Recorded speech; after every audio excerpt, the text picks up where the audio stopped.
And so when you are a man or woman of integrity, people will find a way to strike at you in the area where you're strongest. You've got to watch the devil. Those of us who preach the gospel, we've got to be extremely careful to watch the devil, because Satan will urge you to preach a gospel that is reasonable but not powerful. A gospel that's exciting but it has no authority. A gospel that turns people upside down but cannot turn them right side up. The bane of gospel preaching today is social media.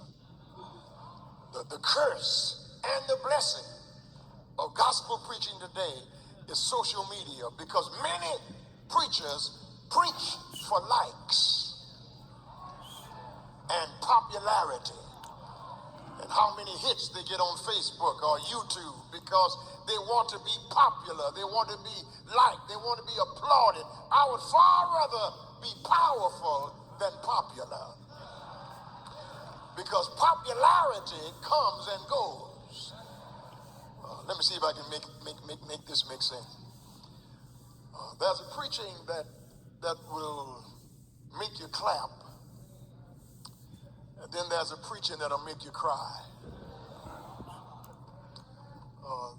There's preaching that is appealing and it's exciting, and you jump up and down and you high five 3 people and you run around the building 2 times and shake your neighbor's hand. I need 49 people, I'll make 50. And all of that sounds good until you get in trouble. Until life turns on you. Until you get old and you need something fatter than that. You need something thicker than that. You need something weightier than that. Because that kind of preaching is like eating Chinese food. You eat Chinese food and an hour later you're hungry again. You listen to that kind of preaching and you go home and say, now what did he say? You can't remember the subject, you can't remember a point, you can't remember anything. It sounded good, you jumped up and down, and listen, everybody enjoys cotton candy from time to time, but you need something that will hold you when life gets hard and when the days get dark. And when you are a man or a woman of integrity, Satan will attack you in your area of strength.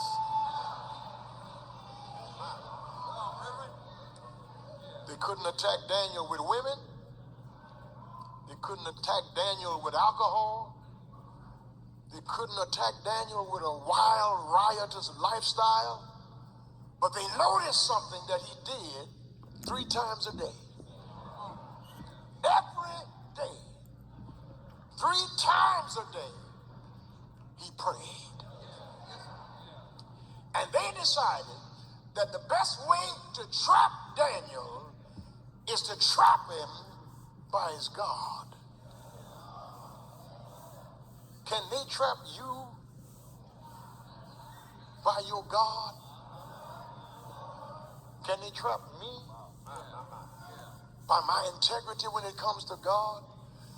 Because anybody can be faithful at noonday. What happens at midnight? Anybody can trust God when the heat is turned down. But what about when the furnace is heated 7 times hotter than normal? Anybody can give God glory when the sun is shining, but when the storm comes on your Sea of Galilee, how much trust do you have in God?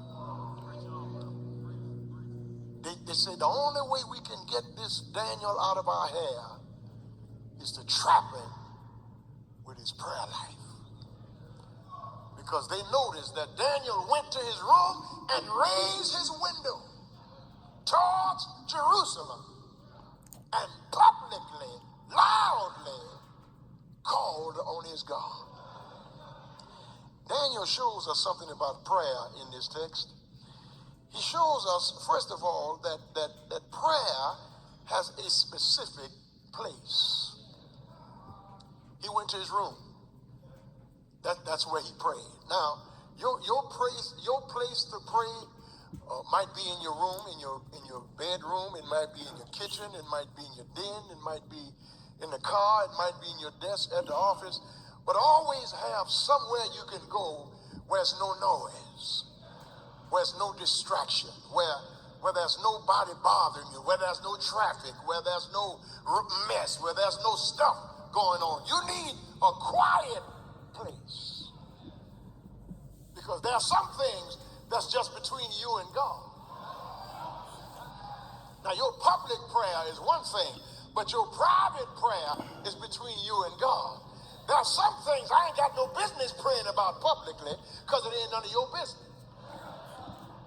See how quiet you got right there? Some of y'all so spiritual that you put all your business on Facebook and you talk about everything that's going on in your life. I ain't telling you everything that's going on in my life. You know most of the stuff that I'm crazy about, but there ain't some stuff is between me and God. Because I have a place that I go, that I get on my knees and humble myself before God. Because standing up and praying is okay, driving and praying is okay, lying down praying is fine, sitting down praying is all right, but my prayers, I've got to get on my knees.